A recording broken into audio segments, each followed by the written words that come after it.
السلام عليكم. اليوم عندنا هذا كحل الأثمد الأصفهاني الخالص. لأول مرة يتوفر بالعراق العلاج الفعال لجميع أمراض العيون، منها القصر وضعف الرؤية والغواش والحساسية والجفاف. العلاج آمن وطبيعي بدون أي آثار جانبية، طبعا بشرط العين سليمة من العمليات الجراحية. يعالج الضعف والقصر والحساسية والغواش والالتهابات والاستجماتيزم والحكة والجنيجل والرمد، وكذلك منبت للرموش. كذلك يعالج الفيروس.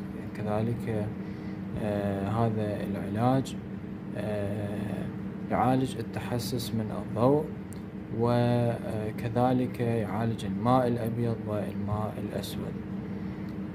العلاج ذكره الرسول صلى الله عليه وآله، حيث قال: عليكم بالأثمد فإنه يجلو البصر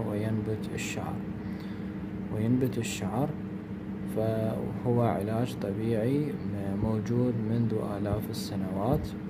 البعض يعرفه باسم كحل الحجر، ولكن هو هذا العلاج الفعال والمضمون الطبيعي لجميع أمراض العيون، طبعا بشرط العين سليمة من العملية.